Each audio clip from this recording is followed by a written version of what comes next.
Want to patent your invention? The chance is near. You've given it heart. Now get it in gear. It's Passage to Profit with Richard and Elizabeth Gearhart. Welcome to Passage to Profit, everybody. This is Richard Gearhart. And Elizabeth Gearhart. Passage to Profit is all about inventions and intellectual property and entrepreneurism. So thanks for joining us today. We have an amazing show. We also have our media maven from iHeart, Kenya Gibson, here. And we have been doing these shows on Zoom during quarantine. And iHeart has been kind enough to take the Zoom audio and put it on iHeartRadio. Big shout out to them. But you know what? Radio isn't all that iHeart does. Right. They have a huge number of platforms, and Gearhart Law has been using their digital media promotion for a long time now.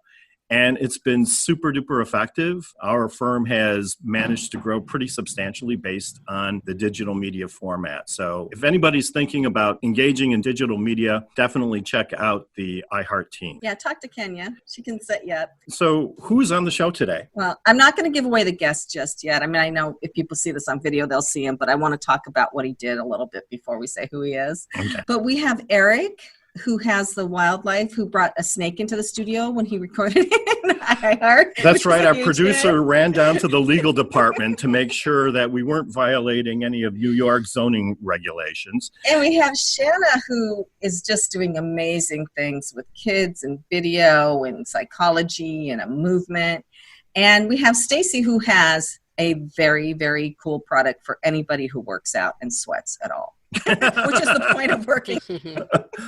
Who works out and doesn't sweat, by the way? Yeah, so it's going to be awesome. So what is new in the world of intellectual property? IP in the News is yours. I'm giving that softball to you. All right. The recent Supreme Court decision by Ruth Bader Ginsburg on trademark. This case has been floating around the court system for a while, and it's been kind of a question for intellectual property owners. Can the domain name be trademarked? So Booking.com filed a trademark application for the term Booking.com. And there was some degree of controversy over whether you could actually get the trademark on that portion of the word that says .com. So it turns out now we finally have an answer, and the answer is yes, you can get a trademark on a URL, and the .com stands as a distinguishing feature of the mark.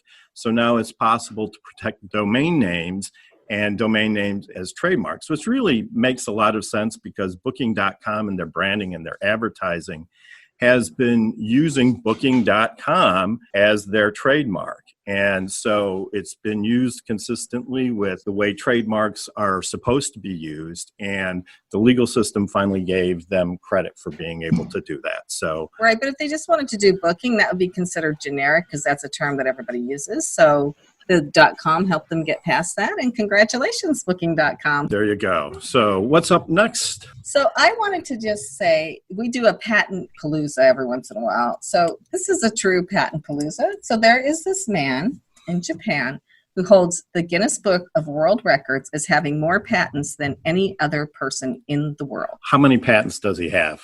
Worldwide, he has 9,700. All he does is write patents and sign paperwork. That's his whole life, right? He must have a lot of money.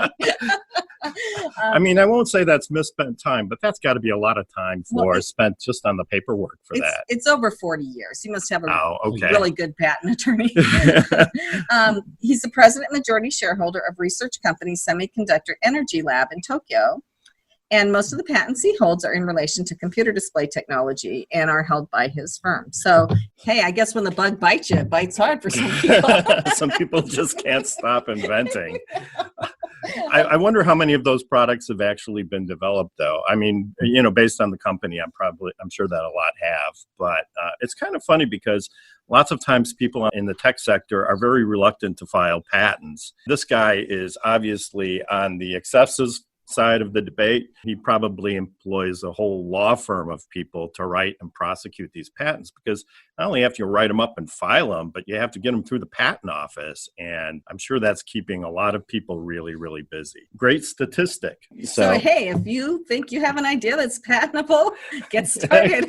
You may end up with thousands by the time you're done. So thanks a lot for that. And we need to take a commercial break right now. You're listening to Passage to Profit with Richard Gerhardt, and our special, yet to be disclosed guest will be right back after this message. There's never been a better time to start your own business. The opportunities are infinite and only limited by your imagination and enthusiasm. At Gerhardt Law, we believe the most successful companies all have one thing in common. They start with a solid foundation first. Gerhardt Law has years of experience protecting entrepreneurs' ideas and brands using patent, trademark, and copyright protection. So if you have a new consumer product, a new software application that you're planning to build or sell, or a brand or company name that you want to protect, contact the experts at www.gerhardtlaw.com. Our professionals will create a custom strategy designed to fit your needs and your budget. All of our attorneys are passionate about protection, licensed and qualified to represent you before the United States Patent and Trademark Office. Don't start your project without calling us first. Visit gerhardtlaw.com. Together, we can change the world. Visit GEARHARTLAW.com. This ad has been read by a non-attorney spokesperson.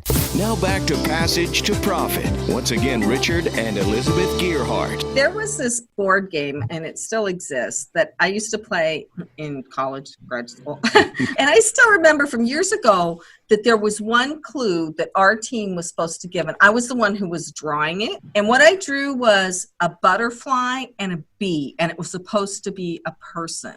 So that was George Foreman. No. No? No. So our guest, you can kind of guess that our guest had something to do with this. So nobody guessed it, though. So our guest is Rob Angel, the inventor of Pictionary. So, Rob, who was it? Muhammad Ali. Yeah. Such a fun game. It's like charades, but you're drawing it on paper, kind of. So where did the idea come from, Rob? Pictionary started not with a big idea. I mean, not all big ideas start with a dream or this big plan. Mine didn't. Mine started basically when my dad got fired from his job. I was in college, and I was going to be my father. You know, I was going to be a businessman, and I was going to get a business degree, and I was going to run a company. But about halfway through my sophomore year, he gets fired. And so now all of a sudden, I'm thinking, this guy, my role model, he was the president's company, gets fired. If he can get fired, he's not in control. I wanted to be in control of my future. I wanted to be in control of my own destiny. I put myself through college, but I said, I'm never going to let anybody have control of me. I'm going to do my own thing. I'm going to be an entrepreneur. I'm going to start my own business. You know, that's really a great story. I worked for large corporations up until I was 45. It took me 25 years in the workforce to finally get that message. And this is a show about entrepreneurism. And that's one of the things that entrepreneurs get if they do it right.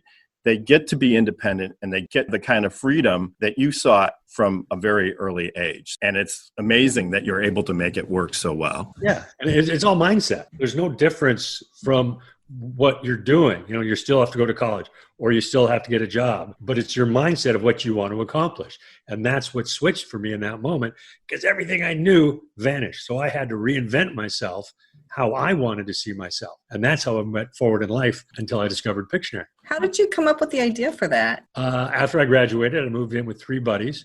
And one day, one of my roommates says, hey, do you want to play a game? We call it charades on paper. Now, I'm 23 years old, just graduated college. I'm thinking, sure, there's an opportunity. The opportunity was just to have fun. I didn't see it as a business. I didn't see this, oh my gosh, I've seen it. We started playing. We played all night. And guess what? The next night, we played all night again and again and again. So the wheels started turning because I was looking for an opportunity. I think maybe if I can put this fun into a game, then maybe I could have a business here. Maybe there's something here. And that was the genesis.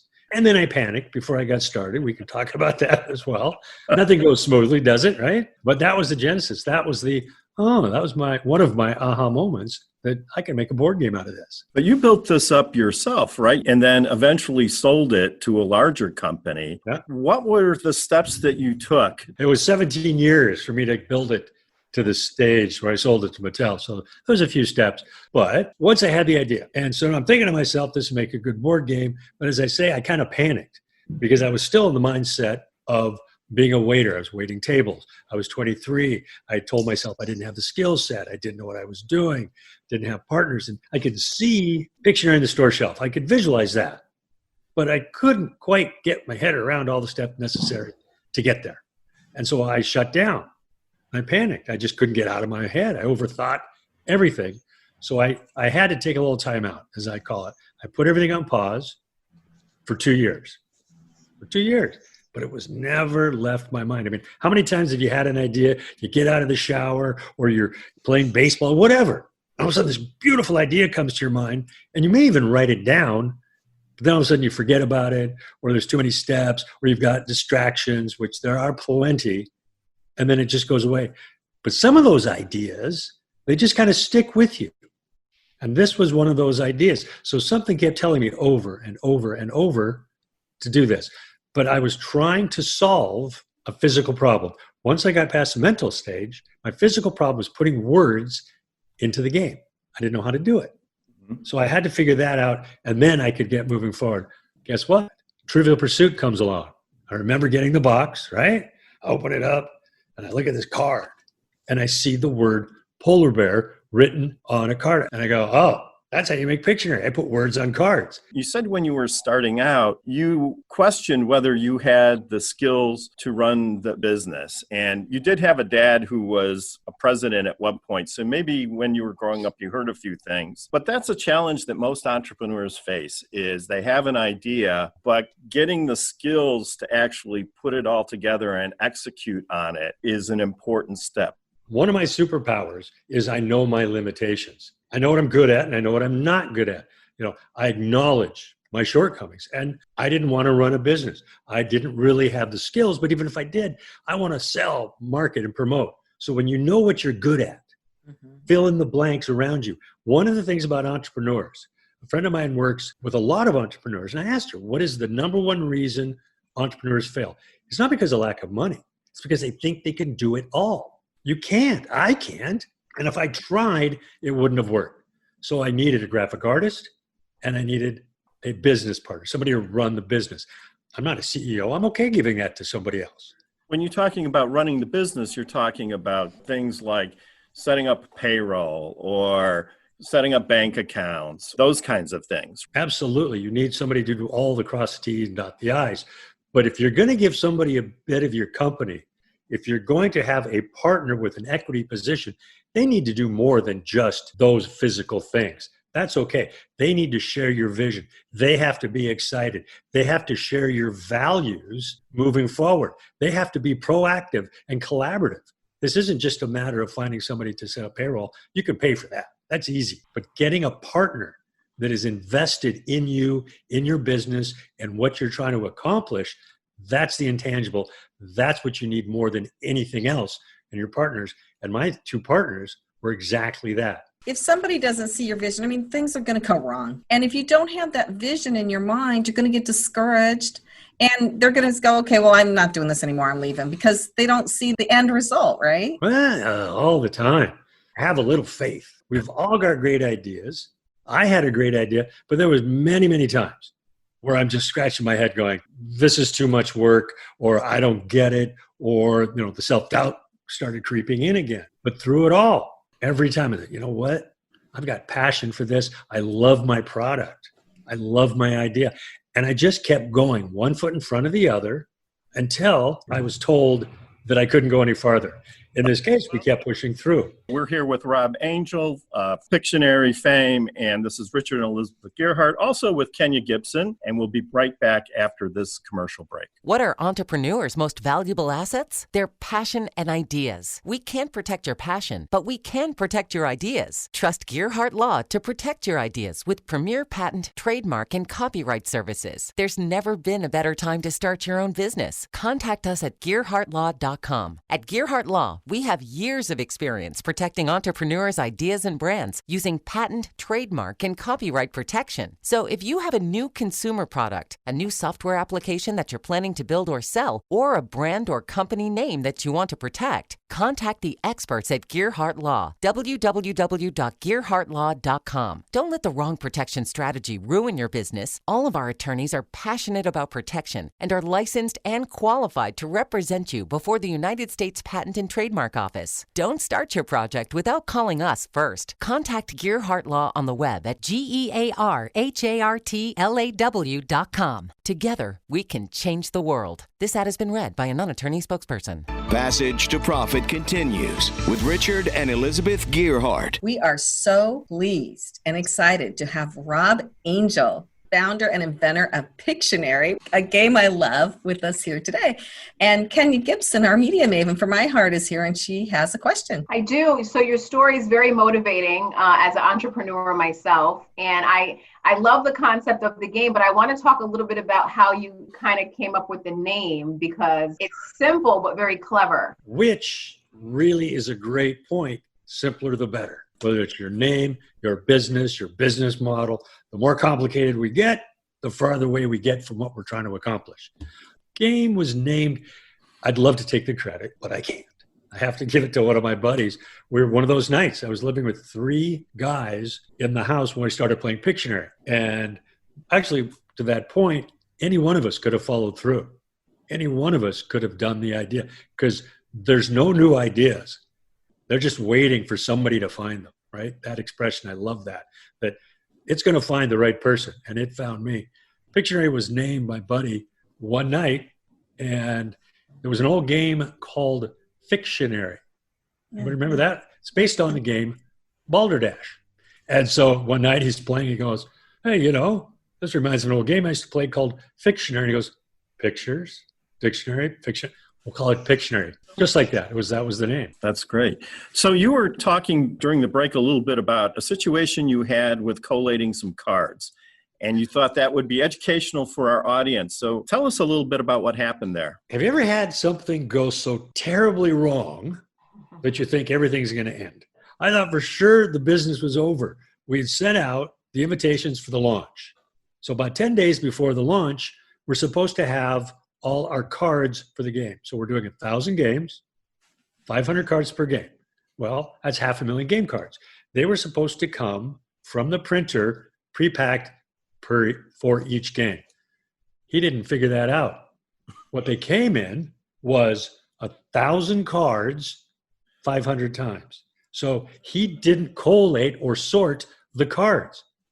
We'd already sent out the invitations to the party. I mean, it was terrible. We're scratching our heads, we're screaming, we're yelling. But this incredibly negative turned into an incredible positive, because we figured out how to get it done. So our creative juices kicked in. How are we going to hand sort 500,000 game cards? It'd be like taking, I did the math, 9,652 decks of cards, throwing them all in the middle in a big pile, and then having to pull out each pack of cards. That's the visual of this.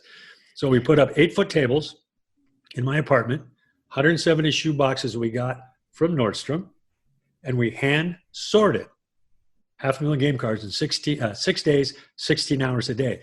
But here's the upside from this, oh my gosh moment, the world's coming to an end, to, wow, we're creative. We can work around any problem. 2, we've got each other's back. This is that moment where we had to come together and this common enemy and get this job done. We realized in this moment, we're in this for the long haul. We can make anything happen. We've got each other's back. And it was a brilliant moment that solidified our partnership and the trust that we had moving forward. And it was the basis for a lot of the decisions and a lot of the things that we did in the future that may have seemed really terrible, but we know, you know what? We got this. So this huge negative turned into one of the best positives we could have ever hoped for. So did you see those cards in your sleep at night? I liken them to a giant Tetris game. I'd fall asleep and I'd see cards just dropping down in my head. I'd get dizzy and oh my goodness. So yeah, no, it was, I'd like to tell you it was all fun and games, pun intended.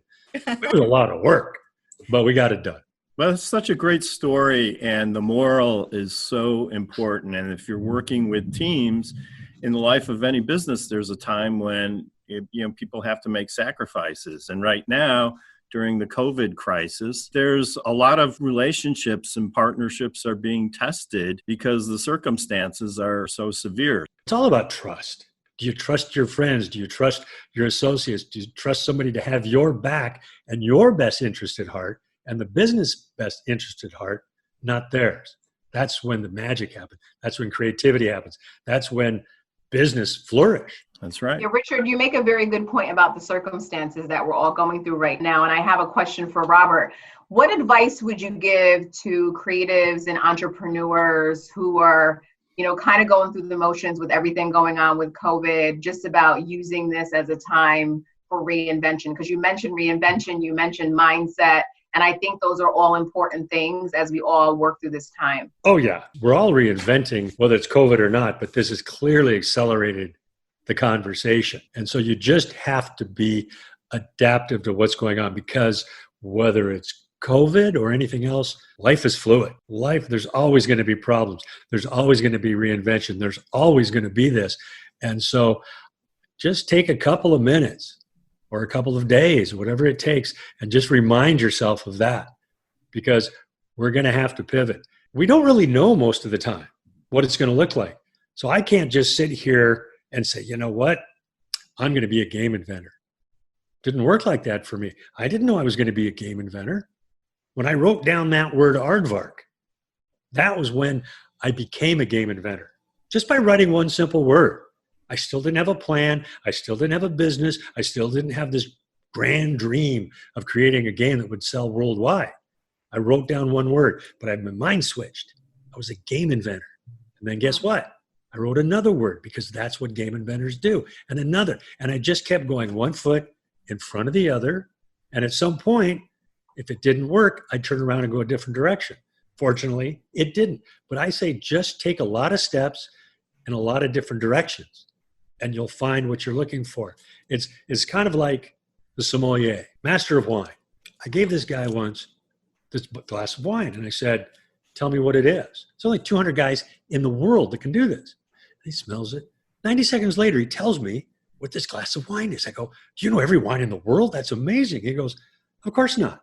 I go, how do you do it? He's, well, it smells it. He goes, it's not a Cabernet, so I eliminate all the Cabernets. It's not a Syrah. He eliminates all the Syrahs. Chardonnay. And he just keeps eliminating and eliminating, not to what it is, but he eliminates what it's not to get to what it is. So the more you can eliminate what doesn't work, what doesn't serve you, that doesn't resonate, the sooner and the easier it will be to get to what works for you. I just was curious how the whole Mattel relationship came to fruition. Were you always intentional to sell the game, or did they approach you? How did that all come forth? For the sale to Mattel, we had it for 16 years. I was ready to sell. International license was available. And so we had a deal with Mattel. They bought us out, lock, stock, and barrel. But the thing with Mattel was, to the intellectual property, we didn't own any inventory because we'd been licensing from the beginning. We didn't own anything except our IP of the name Pictionary. So that's what they bought. That's what they paid all that money for. I love that story. That's a great IP story. Well, the trademarks protect the brand. And you say the word Pictionary, and that is the key. We're going to play Pictionary tonight. We used to say, when we played at the house, hey, do you want to come over and draw words on a piece of paper, and then we'll guess them, and then we'll have points, and then we'll try to play a game. Why don't we just play Pictionary? That's what stuck. The other thing that's really great about this game is I feel like it's very evergreen and long-lasting. So families right now can order it and play it if they're stuck together, right? And it's something to do instead of doing homework together. Or you could even play it through Zoom if you wanted to with other people, right? So it's... I played more Pictionary in the last 6 months than I have in the last 6 years. Yeah. I play online all the time. It's great. It's available as a board game, but I did see that it's also available online as well, right? Oh, yeah. They've got Pictionary Air. You can get words. But that's the beauty and the simplicity of Pictionary. And that's how we designed it from the beginning. Again, it's not overthinking. It's not getting it too difficult. We wanted you to be able on Christmas morning, you open up the box, and in 2 minutes you're playing. That was it. Keep it simple. and everybody can play. We have to take a break, but we'll be right back with our presenters this evening. You're listening to Passage to Profit on WOR 710, the voice of New York. There's never been a better time to start your own business. The opportunities are infinite and only limited by your imagination and enthusiasm. At Gearhart Law, we believe the most successful companies all have one thing in common. They start with a solid foundation first. Gearhart Law has years of experience protecting entrepreneurs' ideas and brands using patent, trademark, and copyright protection. So if you have a new consumer product, a new software application that you're planning to build or sell, or a brand or company name that you want to protect, contact the experts at www.gearhartlaw.com. Our professionals will create a custom strategy designed to fit your needs and your budget. All of our attorneys are passionate about protection, licensed and qualified to represent you before the United States Patent and Trademark Office. Don't start your project without calling us first. Visit gearhartlaw.com. Together, we can change the world. Visit gearhartlaw.com. This ad has been read by a non-attorney spokesperson. Now back to Passage to Profit. Once again, Richard and Elizabeth Gearhart. Special guest Rob Angel, the inventor of Pictionary. We should do a Pictionary version of Passage to Profit. That would be so much fun. So I'm going to update everybody on my project I've had going. As if you've been listening, you know that I started a video directory for small business called Fireside, kind of the fireside chat model where I interview people about their businesses and then put them on YouTube, on my YouTube channel, and also on my website. And I transcribe everything. And the way I'm explaining it now, which I think people understand best, is I'm trying to make a Wikipedia type of website for small business, but using video and the words too, the transcripts too. To Rob's point, I'm very fortunate to have a very enthusiastic partner, well, in my husband, of course, but our son is a computer guy and he loves designing websites. And he is going to build me a new website for it because the website I'm using now is not perfect. So we have our CTO. He's doing this on the side, so we're not going to get into too much detail here so he doesn't get in trouble with his He's doing it all for employer. Free. But he's doing it for free. He's doing it for free too. Yeah, so. And then also I have people who are interested in helping me do the interviews because to Rob's point, I've been trying to do it all myself. It's impossible. It's really impossible. So I am getting people coming on the site. I'm getting interviews. I'm getting things more formalized. I have to redo my business plan. I'm just building it as much as I can. So that's my fireside story. So without further ado, I am very excited to introduce our first presenter, Stacy Bloom. She has an incredible product for everybody who works out and everybody who has to look at other people who work out. So welcome, Stacy. Thank you. So I'm the founder of Noble Titan, patent powered by Elastifuse Technology. Elastifuse Technology, we also reference it as EFT. It's an ingredient brand of sweatband elastic. So it's a really simple concept. So just think about your headband, your wristband. Now take the idea of that sweatband and put it underneath your sports bra or at your waist to hold your underwear up, or your yoga pants or your sweatpants, your pajama pants.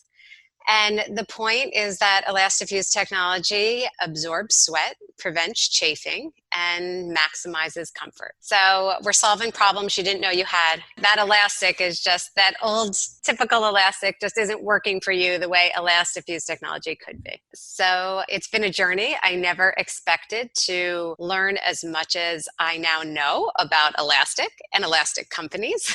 When I came up with the idea, I just went to Modell's or Dick's. I bought sweatbands. I cut them open. I had seamstresses sew them onto shorts and yoga pants and sports bras. But sweatbands, as they're, as you would purchase them like that for your head or your wrist, they don't function as a working piece of elastic. The elasticity, the modulus, the shrinkage, they don't work the way elastic needs to work. So I partnered with the largest elastic companies in the world that I didn't even know existed prior to going down this path. And they re-engineered machines to make sweatband elastic to be a functioning piece of elastic. So it's a new crochet and it's a fold over, and it's very different actually than everything that's on the market, because they said, you're really going in the opposite direction of what customers are asking for. Everyone wants to talk about wicking away and getting kind of thinner and wispier. You see that in so much of activewear product in the fabrication. A lot of polyspandex that wicks away sweat. And yes, that's great, but people are still picking up that towel and wiping sweat off their brow or their body. So this sweatband elastic is actually just working in conjunction with the wicking away fabrics. Well, I was going to say, I love your tagline, no chafes given. Thank you. I want to give a shout out. I participated in a brandathon event. It's like a hack for branding. It was a Shark Tank type of competition for ad execs. And in 3 days, we got great taglines, if you go to Noble Titans About Us, the story that you see written there, we had a really excellent team. They actually won.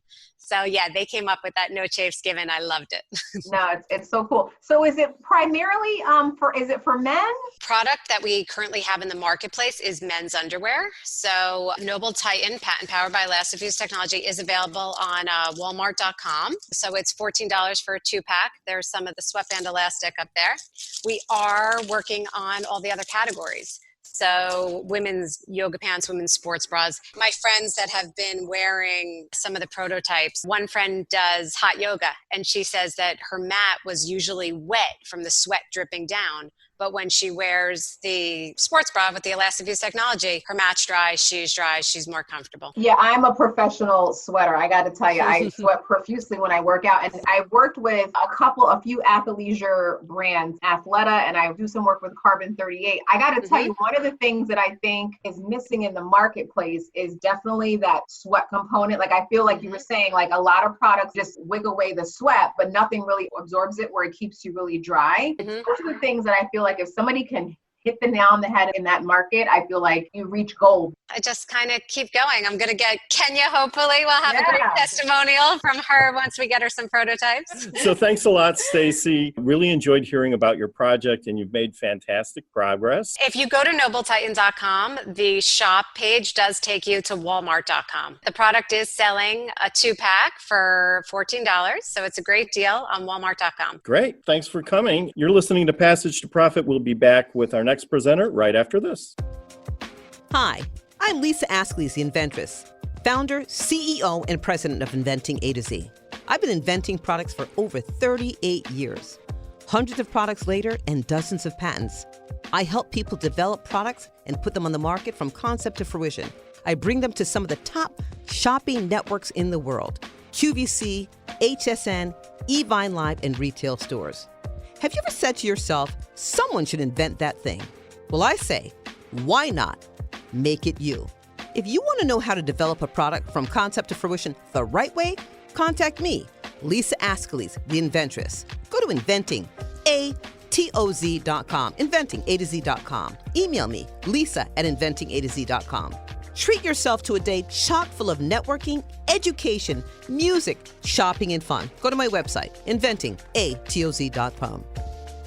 Passage to Profit continues with Richard and Elizabeth Gearhart. We have now one of our favorite celebrity presenters on Passage to Profit, Eric the Reptile Guy. Tell us what's been going on. It's been really a pleasure to hear all your stories and inspirational for me, because I've had a company now for 15 years and I really can't patent my product because I'm a wildlife educator. So, we go to schools and libraries and teach children about the importance of connecting to nature. And from that experience, I've been doing this since I'm 19, now I'm 43. So it's been a long time since I started. Our company, has been doing great. And then before the whole thing happened with COVID, it was really interesting. It was about 3 years ago. I said, you know what? As much as I love this, I really want to take a pause for a few years, because I feel like children need to know the truth about pets and animals. Because when I do programs I have animals right here, like this snake right here and this frog right here. So I do shows with all these animals and I love them. These are like my kids. Like, I love them so much and I've had them for years. And the thing of it is that, kids see me and they're like, yeah, I want to do that too. I want to have my animals and share them, or I want a snake, or I want a frog. And I think it's awesome. And it is awesome. It is awesome to be able to connect with animals. And then there's the other side of it that, the animals can suffer sometimes if you don't do it right, because you have to take care of them, you have to feed them, water them. everything like that. And, I love doing it. And then I realized after doing this for all these years, 3 years ago, that something changed inside of me. I became vegan, and I was on the airplane coming from the Philippines. And I remember I met some yogi, and the yogi said to me, "Oh, what do you do?" I was like, "Oh, I'm a reptile guy. I do animal shows." He goes, "Well, if you really love animals so much, are you vegetarian?" I'm like, "No." He's like, "Well, if you love them so much, then why do you eat them?" And I'm like, "Oh." And when he said that, I was like, wow, it changed something in me. And then I said, all right, I'll try becoming, a vegetarian for a while. The thing of it is that after that happened, it really started to change me. And I didn't think in terms of like, how am I going to change my business? It was like more of an internal thing. Like I just didn't feel right. I had an alligator. I brought her back down to Florida, and I was like, I'm going to give her away. And I almost started bringing my animals to sanctuaries because I said, I don't know if I can do this anymore, because I had this weird feeling each time I do it that it's not authentic anymore. And I was like, well, what are you going to do to be authentic? And then I actually almost ended up destitute and homeless, literally, because I ended up living in a hotel for like a year and a half. And while I was there, a friend of mine says, Eric, there's this road that has all these salamanders on it. You should go to the road with all the salamanders. I'm like, heck yeah, let's go. The salamanders are there, and I'm seeing the salamanders. And when I got back to the hostel, to my little hotel room, I was like, I'm going to make a magazine. And I just started like creating this magazine. It's like, people should know about each one of these animals. And it's so important for kids to know, and for people to know. And before they all go extinct, and before we all go extinct, this is important for people to know. So here it is, Nature Now magazine. And this is the first issue. And I found this another pond, and we found these salamanders there. And we started making this magazine, which is fascinating. So I said, well, how can we bring kids into the magazine? How can you, without just reading it and flipping pages? So I said, there's a company in Quebec that does virtual reality. And I said, well, how about we make it a virtual reality magazine? And then we can the kids can scan codes and see where we are. So literally these little scan codes, kids can get the virtual reality glasses that come with it. And then they put the glasses on, put the phone inside, and they can see exactly where we are by scanning. They can have the glasses and get VR, or they can scan the code and get a video and see exactly where we are in the pond with the salamanders and learn all about the animals. And there's activities in here, ways you can save animals, ways you can live a better life that environmentally friendly to help animals. And also the other part of this magazine is that on a weekly basis, I go on a live video chat that the kids can ask me questions directly. And it's like, well, Eric, you're going to do that forever? I'm like, well, I'll do it until I die. And so because it's so much fun and I love it. And so it actually gave me an opportunity to honor the animals that I had in captivity, but also bring kids into nature. So we literally go to the pond live, or to Africa live, or Madagascar live, or wherever country we're in, and we Skype back to schools utilizing the magazine as well. I wish I had that when I was in school. We just had a textbook. I just think with kids learning virtually, I know my little nephews were here a couple weeks ago, and they were doing their little Zoom classes, and it's being creative and creating ways for kids to learn now is just more imperative more than ever. So wow, it's very cool what you're doing. And kids love animals too. Have you started the Kickstarter campaign yet? Yes, it started a week ago. We're at 30%. So our initial investment would be $10,000, so that way we can get it going, so the way people can see it. This we already did. This we actually already distributed last year. I wanted to see if it was valuable to schools, and the schools, they ate it up. We distributed about 4,000 magazines to different schools that we would go to at in person. If you want to help with this, it's Nature Now 2030, because there are goals you want to reach by 2030. So if you go to Kickstarter and you type in Nature Space Now Space 2030, you will find this. And the money's going to such a wonderful cause. I love this. 2030 came about a few weeks ago. I was reading a book called Be the Difference, and all this stuff is great. And I said, with the extinctions, I really want to support that. And how can we support that? And in that book, Be the Difference, it talked about creating a movement. It's nice to have an idea, something to create. But when you create a movement, that's different, because then you can invite people to be part of it and make the changes in their life that would actually really make a difference. And so we said 0 extinctions by the year 2030. It was the point that, okay, if we start now, we got 10 years that we can have 0 extinctions from human impacts by 2030, which, could have potentially avoided something like COVID, because that actually came from an animal called a pangolin. A pangolin is a creature from Southeast Asia that people eat it. and they've wiped them out nearly to extinction. People have eaten them so much that they've almost wiped them out. And so because of that, that's an example of something that, not really connecting to nature and understanding the creature. So when you understand the creature, then okay, well, it could carry this disease, or maybe we shouldn't eat it, or all these different details, Eric, have you ever thought of turning your curriculum into a game? Kenya's absolutely right. Gamifying everything right now is what people are doing, whether it's social distancing or washing your hands or anything. You've got to make a game out of it. You've got a great concept, a great idea. And the way people are right now, teachers are starving for ways to engage their students. By Zoom teaching is very difficult. So if you can offer them something that is a different way to teach and interactive, gamifying, I think that's a big, big way to go. We actually do have a game, and it's literally directly on my cell phone, and it's a digital media card. And what it is the kids can go to our card. So there's the card right there. You can see it. And then you scroll up, and then we have Wood Frog quizzes and games directly on this card. There's all different activities. There's a quiz game where they have like little boxes, like a guessing game. Nature, space now, space 2030. Give what you can. Be part of making the world a better place, and maybe, hopefully, staving off the next pandemic. But you are listening to Passage to Profit. Thank you for joining us this evening.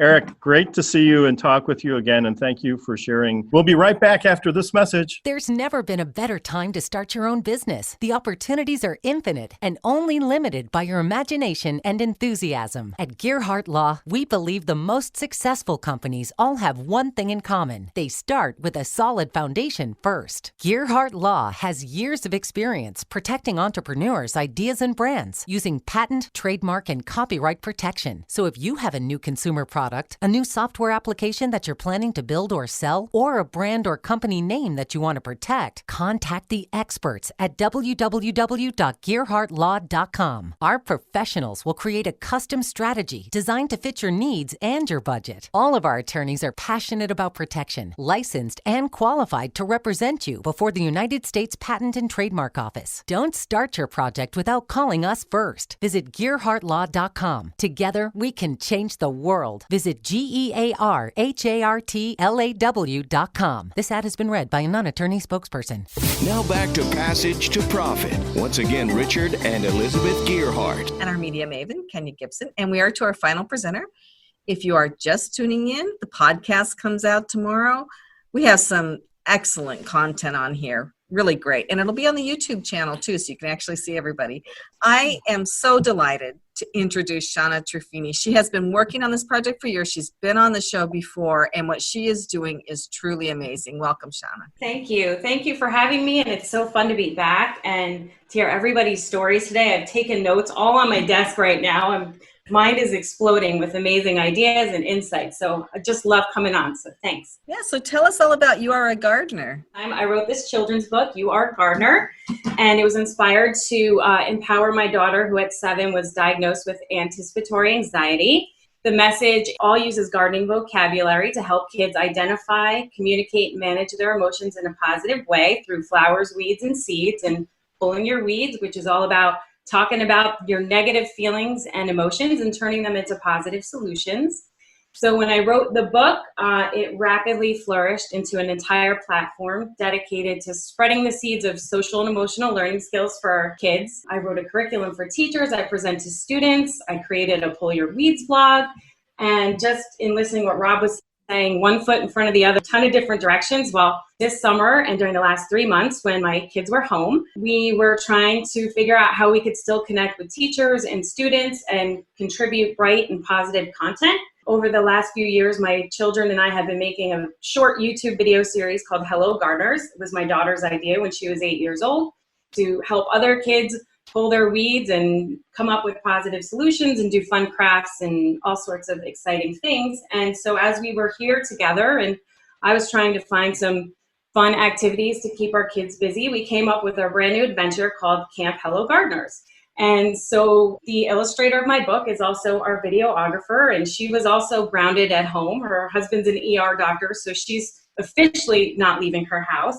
And we came up with our camp, and what it is, it's a series of pre-recorded videos that feature about 10 fun activities for kids with multiple guest gardeners on each series that are professionals teaching kids new skills from yoga to qigong to how to make glitter Play-Doh. We have mindfulness activities, sensory activities, and my kids, Anna and Aiden, who are now 9 and 11, every week we're coming up with ideas on fun things we can teach kids, from how to make your own chalk paint, how to make ice paint, how to make your own stress relieving colored bubbles. I mean, we are coming up with all sorts of ideas, and we're putting them all in a 25 to 30 minute video. And each video comes with its own activity sheet so that kids can kind of print it out during the week, and they'll have all the activities that they're going to work with and all the materials they need, which are always common household items. So our goal with everything that we're doing and all the content we're creating is really to try and raise a new generation of emotionally empowered kids, and really getting them to use their voices, really having them comfortable with learning skills and mindfulness activities like meditating and grounding exercises. It's also important. Children need this right now. The stress and anxiety levels in kids and everywhere we are right now is really at an all-time high. So when all this is going on and all these steps that we're taking, we're just trying to really get out there and connect with kids. You're obviously leading the way in that department. It sounds like a lot of great things. So you mentioned pulling weeds. Yes. Flowers are your happy things in our book. Flowers are your joy, your happy place, and weeds are your sad, mad, sad, negative emotions. And as gardeners, it's really important to pull your weeds to make room for your flowers and appreciate your joy. So pulling your weeds is really talking about your negative feelings and emotions with somebody you trust, a parent, a teacher, a babysitter. And by talking about your negative feelings and emotions, you're absolutely coming up with positive solutions, which are really powerful, especially for young kids. So the more problems we're solving in a positive way, the more we're communicating about it, the stronger our roots are going to be. And our goal is just to do our part to really brighten the future for this younger generation. I think they're really needing some powerful tools right now. This whole movement about being authentic and sharing your emotions, it's expanding throughout the universe, throughout society. Yes. And the sooner we can get the kids involved, at least to understand, they may or may not get it, but at least the seeds are being planted. So I love that idea. Well, thanks for using a good analogy too. The seeds are being planted. That's the beautiful thing about what we're doing. Gardening vocabulary is so organic, and the phrases we come up with all the time, even though this is geared towards, kids 4 to 12, the message is ageless. We all need to pull our weeds, and we all need to have an arsenal in our toolbox of things that we can really turn to when we're feeling stressed or anxious. So you said that your kids looked at a bully and said, well, he's got a lot of weeds. Absolutely. Just when I had first started this out, my son was 5, my daughter was 7. It was in response to my daughter's anxiety, but how my 5-year-old son, who was in kindergarten, was using it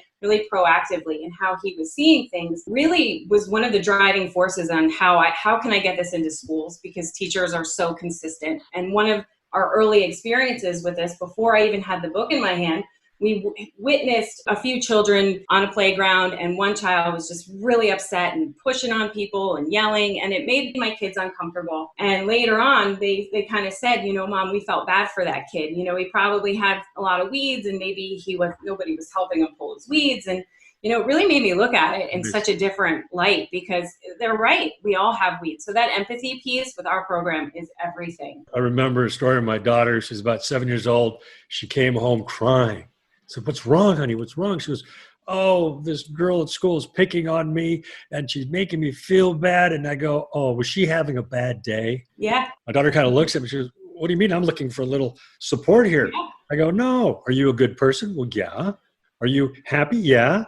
Yeah. Well, then it's her problem, not yours. Absolutely. I've actually been looking for a new word for bully, because I don't really like it, because I think that those are the kids are kind of getting, lost in the shuffle and a little labeled as something, when I think those are the kids who really need help, who could really use a program like those. Are really important things to observe. So how are you getting the word out about this? Oh man, this thing, it started with this bright special idea that kept us up all night and making these videos, and everything just feels so right. I feel like everything we've done for the last few years is all leading to this Camp Hello Gardeners, which, is just a really special thing for our family. But the kids that are, our campers that have joined are absolutely loving it. And so right now, the marketing piece has really been, email blast and social media and word of mouth. And just growing it was a little more challenging than I thought. I just thought, oh, this is going to be wonderful and every parent's going to want to sign up for this. But we did come out in a time where virtual camps all of a sudden just exploded. But ours is different. It's pre-recorded. You can do it anytime, anywhere. You can do it in your living room. You can save it for a rainy day for your kids. You can just enjoy it. It's fun, it's happy, it's uplifting, and it's authentic. So how do people find it? So if you go to my website, which is youareagardener.com, just as it sounds, You Are a Gardener, or on Instagram and Facebook, it's @YouAreGardener, #PullYourWeeds, #CampHelloGardeners. You'll be able to find it there. Well, thanks for bringing this inspirational message forward and creating great content for kids that help them learn about themselves in a really unique and approachable way. Passage to Profit, the Inventor Show on WOR 710 iHeartMedia. We'll be right back. What are entrepreneurs' most valuable assets? Their passion and ideas. We can't protect your passion, but we can protect your ideas. Trust Gearhart Law to protect your ideas with premier patent, trademark, and copyright services. There's never been a better time to start your own business. Contact us at GearhartLaw.com. At Gearhart Law, we have years of experience protecting entrepreneurs' ideas and brands using patent, trademark, and copyright protection. So if you have a new consumer product, a new software application that you're planning to build or sell, or a brand or company name that you want to protect, contact the experts at Gearhart Law. www.gearhartlaw.com. Don't let the wrong protection strategy ruin your business. All of our attorneys are passionate about protection and are licensed and qualified to represent you before the United States Patent and Trademark Office. Don't start your project without calling us first. Contact Gearhart Law on the web at GearhartLaw.com. Together, we can change the world. This ad has been read by a non-attorney spokesperson. Now more with Richard and Elizabeth. Passage to Profit. I just love what people are doing. And everybody here is doing it with their hearts. I felt like everything came out of people's heart. I'm going to just go through the presentations we had. So our guest is Rob Angel, the inventor of Pictionary, which has brought so much joy to so many people, honestly. And you can find him at robangel.com. Yeah, we also have Kenya Gibson, our media maven for iHeart, and you can get a hold of her at kenyagibson@iheartmedia.com if you have questions about maybe getting yourself into some media, doing some advertising with iHeart. She's the one to talk to. Then we had Stacy Bloom, who has this incredible workout product. It's an absorbable elastic waistband that makes you look a whole lot better to everybody else around you and also makes you more comfortable. And she's selling it on Walmart.com. The name of it is Noble Titan. And Eric is doing a Kickstarter campaign called Nature Now 2030. So if you go to Kickstarter, yes, Nature Space Now Space 2030, and he's got a magazine for kids that is interactive with virtual reality and videos. And Nature Now 2030 is a movement to end extinctions of threatened species by 2030. So it's a wonderful thing to contribute to on Kickstarter. And if you want to get in touch with Eric, he's all over the internet, social media. Just look for Eric, the Reptile Guy. You won't miss him. And then finally, we had Shauna Truffini, again, who also is starting a movement, which is also a very important movement. And it's a movement for children to be able to recognize and deal with their feelings in a more positive way and with other kids and the way they're treating them. It's called You Are a Gardener. It's about pulling the weeds of negativity out of your soul. Can I work in that she's also a Gearhart Law client? Absolutely. So you can find her at youareagardener.com. And if you have kids, you want to go to the site, believe me, because there's a lot of really great stuff for kids on here. Unfortunately, we're at the end of the show. I do need to, every week, say thank you to our producer, Noah Fleischman, because he takes what we do on this Zoom audio and somehow gets it good enough to go on iHeartRadio in New York City and on the podcast. So thank you, Noah. Don't forget to join us next week, everybody. And don't forget to like us on Facebook, Instagram, and Twitter. This is Richard and Elizabeth Gearhart on iHeartRadio, WOR 710, the voice of New York.